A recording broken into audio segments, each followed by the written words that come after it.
안녕하십니까. 매일 아침 조간신문의 주요 기사를 딱딱 풀어서 해석해드리는 조간딱풀 2021년 마지막 날 인사드립니다. 박근혜 전 대통령이 어제 밤 자정을 기점으로 자유의 몸이 됐습니다. 어젯밤 0시에 석방이 됐죠. 특사가 됐습니다. 일단 이 건강 상태가 상당히 좀 걱정이 되는 그런 상황인데, 특히 또 뭐 건강 문제도 걱정이 되지만 대선에 어떤 영향을 미칠까, 정말 정권 교체를 바라는 그런 메시지가 나올까, 아니면은 또 혹시나 윤석열 후보에게 대한 그 서운함, 수사를 했던 그런 메시지가 나올까, 이런 부분도 좀 관심의 대상이 됩니다. 메시지를 낼지, 내면은 어떤 내용일지, 그런 부분들인데, 일단 짚어볼 수 있는 박근혜 전 대통령의 마음을 짚어볼 수 있는 책이 한 권 또 발간이 됐죠. 자, 그런데 다만 제 개인적인 생각으로는 그 책에 담긴 내용들, 이것이 이 박근혜 전 대통령의 온전한 심경인가, 그 부분에 대해서는 조금의 의구심은 있습니다. 이 유영하 변호사가 그 책을 거의 뭐 대신 집필하는 수준이었고, 그 박근혜 전 대통령이 구술을 했겠지만, 그런데 유영하 전 변호사는 그동안 본인 정치를 위해서 뭐 이런저런 행동을 한 적이 있습니다. 이번에도 문재인 대통령에게 심심한 사의를 표한다, 특사에 대해서.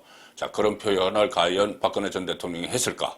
그 문제도 제가 짚어드린 적이 있는데, 어쨌든 일단 책에서는 박근혜 전 대통령의 발언, 이런 것들이 담겨 있습니다. 자, 오늘 석방이 됐는데, 자정에 석방이 됐습니다. 조선일보 보시면은 간단하게 기사가 나왔습니다. 박 전 대통령 석방, 당분간은 병원에서 치료를 받는다. 지금 병원에 입원 중이죠. 그래서 한 6주 정도 치료를 받고 2월 달에 거처할 곳으로 돌아가게 됩니다. 31일 0시를 기해 석방됐다. 2017년 3월 말 구속 수감된 지 4년 9개월 만이죠. 자, 4년 9개월 동안 이렇게 수감이 되어 있었다가 지금 나오는데, 문재인 심심한 사의를 표한다. 과연 이야기를 했을까? 그리고 박근혜 전 대통령은 당분간 입원 중인 서울 강남구 삼성 서울병원에 머물며 치료를 받을 것으로 보인다. 사면 복권이 됐지만 전직 대통령 예우법에 대한 예우는 받지 못하고 경호만 지원받는다. 자, 그런 기사가 있었습니다. 그리고 중앙일보는 박근혜 전 대통령이 옥중에서 썼다는 책, 그리움은 아무에게나 생기지 않습니다. 이 책을 원본을 입수를 해서 분석을 한 기사를 실었습니다. 이 탄핵에 대해서 부당성을 계속 주장을 했습니다. 진실은 역사의 법정에서 밝혀질 것이다. 박근혜 전 대통령은 사실 이 역사의 법정이 아니고 현실 법정을 불신했죠. 그래서 재판도 받지 않고 변호인도 선임하지 않고 대법원 항소도 포기하고, 자, 그런 상태였습니다. 그리고 이 탄핵의 빌미가 된 사건 자체를 가짜로 채워진 가공의 산이다, 이렇게 이야기를 했습니다. 그런데 과연 문재인 대통령에게 감사를 표시를 했을까? 자, 이 박근혜 전 대통령은 자신이 탄핵당한 것에 대해서 이렇게 이야기합니다. 거짓은 잠시 사람들의 눈을 가리고 귀를 막아 세상을 속일 수 있겠지만 시간이 지나면 진실이 그 모습을 반드시 드러낼 것이다. 거짓이라고 이야기합니다. 그리고 국정농단, 이른바 국정농단 사건 판결 과정과 관련해서는 이렇게 이야기합니다. 말이 되지 않는 이유로 추가 구속영장을 발부하는 걸 보고 정해진 결론을 위한 요식행위라고 판단했다. 그래서 재판에 불응을 했다는 이야기죠. 자, 추가 구속영장. 이것은 윤석열 서울중앙지검장 시절에 일어났던 일입니다. 그리고 세월의 7시간 논란에 대해서는 해괴한 루머와 악의적 모함들이 있었지만 진실의 힘을 믿었기에 침묵했다. 이렇게 이야기를 하고, 조국 수사와 관련해서 윤석열 검찰총장 시절에 이루어졌던 조국 수사와 관련해서는 이렇게 이야기합니다. 거짓말이 일부의 사람들을 잠시 속일 수는 있어도 모든 사람을 영원히 속일 수는 없다. 자, 조국을 비판하는 이야기죠. 그리고 대통령 재임 중 통치와 관련해서는 조금이라도 국민들이 편하고 행복할 수 있도록 하는 정책을 마련해서 집행하려고 노력을 했다. 자, 그런 소회를 밝혔습니다. 자, 박근혜 전 대통령 탄핵의 법적 근거를 제공했던 인물은 윤석열 전 검찰총장인데 그때 최순실 게이트 특검의 수사팀장이었죠. 그런데 그 윤석열 전 총장은 지금 국민의힘 박근혜 전 대통령이 일으켰고 다시 세웠던 국민의힘 계열 정당이죠. 국민의힘의 대선 후보가 되어 있습니다. 그리고 또 한 사람 있죠. 이준석. 박근혜 전 대통령이 발탁해서 박근혜 키저 이렇게 불리면서 2011년, 2012년 비대위원도 하고 또 박근혜 정권 시절에 저 뒤에 보는 청와대 안에 있는 젊은 참모들과 어울려서 올리기도 했던 그런 이준석. 그런데 박근혜 전 대통령 탄핵 때는 유승민을 따라서 탄핵에 찬성을 했습니다. 그리고 대표 경선 과정에서 지금 다시 그 시절에 와도 탄핵을 하겠다. 후회하지 않는다. 박근혜 전 대통령 특사를 건의할 생각도 없다. 이런 식으로 이야기했던 이준석. 지금은 또 박근혜 전 대통령 취임한 해 2013년이죠. 2013년 2월 25일 날 취임했는데 그 해에 대전에 가서 성접대를 받았다는, 그러니까 호가호위를 했다는 이야기죠. 성접대를 받았다는 유혹에 휩싸여 있는 이준석. 그 이준석이 지금 또 보수 진영을 난장판으로 만들고 있습니다. 그리고 또 이 윤석열, 대선 후보 윤석열과 지금 충돌을 하고 있는 그런 상황인데, 윤석열은 지금 정권 교체에 대한 열망이 보수 진영에 높기 때문에 박근혜 전 대통령을 수사를 했어도 그때 본인의 직분에 따른 것이었다 이렇게 이해를 하고 윤석열 후보를 많이 지지를 하죠. 그런데 이준석은 지금 윤석열과도 충돌을 하면서 자아도취, 거의 자아도취 상태입니다. 자아도취 상태에서 갈팡질팡하고 우왕좌왕하고 자충우돌하는 이런 모습을 보이고 있는데 결국은 자기 정치를 지금 막 하려고 하다가 정권 교체를 가로막는 이 불상사를 일으킬 인물로 지금 느껴집니다. 하루속히 이 이준석을 어떻게 처리하지 않으면은 또 어떤 일을 벌일지 모릅니다. 오늘 아침에도 방송에 출연하고 SNS를 통해서 윤석열을 막 공격을 하고 자기 자랑을 막 하고 자기가 자기 당대표 했을 때 50% 지지를 받았는데 지금은 이렇게 됐다느니, 그때 당대표 할 때 국민의힘 지지율 50% 된 건 윤석열이라는 희망이 있고 정권 교체 가능성이 엿보였기 때문에 그런 지지를 보인 것입니다.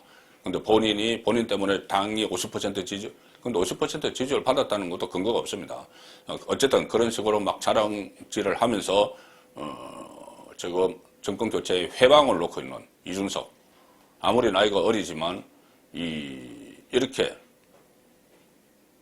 본인 정치를 하면서 본인 자랑을 하면서 자아도취돼서 이런 행동을 하는 이준석을 과연 지켜봐야 될지. 이 이준석에 대한 비판을 하면 일부에서는 꼰대다 이런 이야기를 하지만 꼰대가 아니더라도 이준석의 이 행동은 도저히 이해를 할 수 없는 그런 행동을 지금 하고 있습니다. 한겨레 신문, 이준석은 지금 주로 출연하는 방송이 좀 진보 좌파 진영 방송, 모든 언론이 지금 그렇게 돼 있지만은 방송 쪽이 거기에 출연을 해서 막 윤석열을 비판을 하니 얼마나 좋은 먹잇감이겠습니까? 진보 좌파 언론에서는. 자, 경향신문은 이런 기사를 오늘 실었습니다. 혁신의 상징에서 대선의 걸림돌로 반년새 뒤바뀐 이준석의 당내 입지. 아무리 이 진보 좌파 진영에 잘 보이려고 이준석이 그렇게 해도 자, 이렇게 평가를 받습니다. 진보 좌파 언론에서. 혁신 상징이었다가 정권 교체 걸림돌로. 누가 봐도 이런 평가를 받을 수밖에 없는 상황이죠.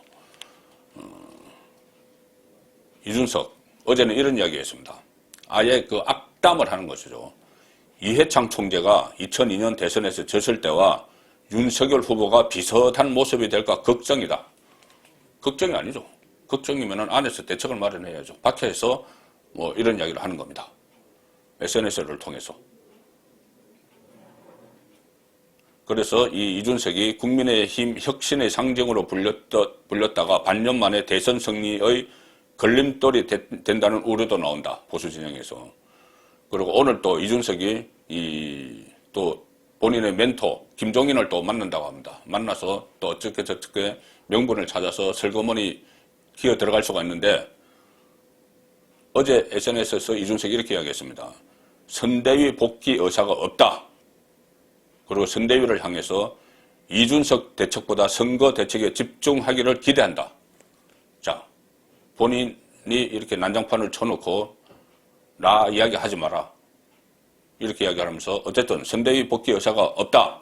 이렇게 했기 때문에 이 부분은 제가 분명히 기억을 하겠습니다. 혹시 오늘 점심 먹고 나서 설거머니 당에 다시 선대위에 다시 들어가려고 하면은 이 부분을 제가 계속 이야기를 하겠습니다.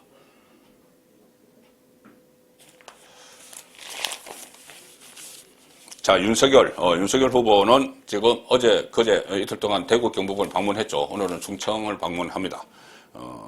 박근혜 전 대통령 석방 시점과 딱 맞물려서 대구를 갔죠. 그래서 어제 대구에서 건강이 회복되면 찾아뵙고 싶다. 이런 메시지를 발신을 했습니다. 그래서 이 건강이 회복되기 전에라도 저는 찾아가야 된다고 봅니다. 찾아가서 유감 표명이라도 하고 본인이 지금까지 이야기해왔던 것처럼 그때 당시 직분에 충실했을 뿐이고 마음속으로는 항상 손과 마음을 갖고 있었다. 이런 이야기를 해야 된다고 봅니다. 건강 회복되기 전에 가서 건강을 한번 살피고 그런 모습이 필요하겠죠. 꼭 정권을 어제 대구에서 한 이야기입니다. 꼭 정권을 교체해서 국가 정체성을 확립하겠다. 그리고 원색적인 표현을 써가며 내부 결집에 살을 걸고 있다. 세계일보 기사입니다. 이재명을 겨냥해서는 표 얻으려고 부도음을 막 던진다. 대장동에서 얻은 돈으로 대통령 되는데 쓰고 있다. 자, 이렇게 윤석열 후보 최근에 가장 아주 독해진 말을 막 쏟아내고 있죠. 그런데 박근혜 전 대통령 사면과 관련해서 공개 언급은 피했습니다. 선대위와 관련해서는 이준석이 계속 쇄신 이야기를 하고 있지만은 쇄신 계획 없다. 일축을 했습니다. 그리고 큰 차원에서 안철수와 소통할 생각이다. 안철수에 대해서는 어제 제가 좀 말씀을 드렸죠. 이 지지율 9%까지 올랐었기 때문에 갤럽 기준으로 안철수와의 단일화가 꼭 필요해졌다. 그런 말씀을 드렸고, 자, 한국경제 보시면은 어제 소개해드린 대로 윤석열이 서서 죽겠다. 이렇게 했고, 또 공수처 이 사찰, 동시 사찰이라는 공수처에 대해서 미친 사람들, 초강경 발언을 하고 있습니다. 그리고 그 옆에 기사는 안철수가 지금 2030 세대에서 상당히 높은 지지를 받고 있습니다. 자, 이준석은 마치 2030의 표를 자기가 마음대로 주머니 속에 공깃돌처럼 갖고 놀 것처럼 이야기하지만 지금 안철수 쪽이 또 이재명 다음으로 많은 지지를 받고 있습니다. 그래서 더욱더 이 단일화가 필요해진 거죠. NBS 조사입니다. 전국 지표조사. 4개 여론조사 업체가 하는 20대의 윤석열 후보 지지율은 10%, 3위입니다. 1위는 이재명인데 26%. 그런데 그 사이에 2위가 안철수입니다. 14%. 자, 그래서 이 안철수와의 단일화, 이 필요성이 더 중요해졌는데 여기도 또 이준석이 걸림돌입니다. 이준석은 안철수에게 총선에서 지고 뭐 이런 관계가 있고 나서 안철수를 사석에서 욕설을 하고 해서 당의 징계를 받고 뭐 그런 전력이 있죠. 그리고 안철수에 대해서 이 서울시장 그 보선 당시 이 후보 단일화 과정에서도 안철수를 막 비방을 하고 본인의 멘토인 김종인과 합을 맞춰서 단일화는 없다. 그냥 안철수가 포기해라. 이런 식으로 초를 치는 그런 당대표 이준석입니다. 이준석이 걸림돌인데 또 이재명을 둘러싼 지금 온갖 의혹이 불거지는데도 이준석, 김종인은 이재명에 대해서 거의 말을 하지 않습니다. 이준석은 내부 총질하기 바쁘고 김종인은 과거에 같이 민주당과 같이 일을 했고 또 이재명과 개인적인 친분이 깊기 때문에 총괄선대위원장도 이재명에게 한마디도 하지 않고 또 당대표도 이재명에게 한마디도 하지 않고 이런 상황에서 이재명은 여러 가지 의혹에 휩싸여 있지만은 진보 진영이 똘똘 뭉쳐서 팀플레이를 하고 있습니다. 그러면서 승리 가능성을 막 높이고 있죠. 자, 심지어 진보 좌파 신문도 이 총동원령에 징집이 됐습니다. 저도 신문기자 생활을 32년을 했고, 또 대학과 대학원에서 언론학을 전공한 입장에서 도저히 이런 기사가 어떻게 일면 톱에 올라가느냐 의문을 가질 수밖에 없는, 자, 야당 대표와 야당의 대표 이준석과 총괄선대위원장 김종인은 단 한마디도 이재명에 대해서 하지 못하는 이 상황에서 이 진보 좌파 신문까지도 진보 진영에서는 똘똘 뭉쳤습니다. 그래서 징집이 된, 언론도 징집이 된 그런 상황으로 가고 있습니다. 한겨레 신문 일면 톱 기사입니다. 반민주, 반언론, 반역사, 윤석열의 뒤틀린 인식. 어제는 한겨레 신문이 이 공수처의 사찰에 대해서 합리화시키는 기사를 일면 톱으로 내세웠죠. 윤석열이 뭐 검찰총장 재직 당시에 그것보다 훨씬 더 많다. 통신조회가. 주체와 시기가 문제라는 점을 어제 말씀드렸는데, 오늘은 한겨레 신문에서 이런 기사를 버젓이 일면 톱에 내걸었습니다. 완전히 징집당해서 노역을 하는 것이죠. 자, 기사 내용은 이겁니다. 뉴스 분석이라는 미명으로 윤석열 후보가 정권을 내놓고 퇴진해라, 아예 그렇게 주장을 하는 데 대해서 국민 선택받는 민주정치 무시하는 거다. 말꼬리 잡기죠. 정치 구호입니다. 그냥 대선 필요 없이 그냥 물러나라. 그토록 언론 사찰하고 여러 가지 이용에 휩싸여 있으니, 그런데 그것을 국민 선택받는 민주정치를 무시하는 것이다. 이것을 일면 톱으로 내세웠습니다. 총장 때 통신조회 비판 보도, 한겨레가 어제 했다는 이야기죠. 거기에 대해서 민주당 기관지를 자임한다. 이거 원색 비난하더라. 본인들이 민주당 기관지로 몰락을 했죠. 거기에 대해서 비판을 한다고 이것이 일면 톱으로 다시 반론하는 겁니다. 이것은 언론의 행포죠. 공수처 미친 사람들 처장 구속 뭐 이렇게 이야기했다. 그리고 어제 윤석열 후보가 독재 정부가 산업화 기반 만들었다. 이것은 누구나 인정합니다. 민주주의는 퇴색해서도 어떻든 산업화 기반을 만들었다. 박정희 전 대통령 이야기죠. 그런데 이것을 가지고 지지율 하락 반전시키려고 무리수를 두고 있다.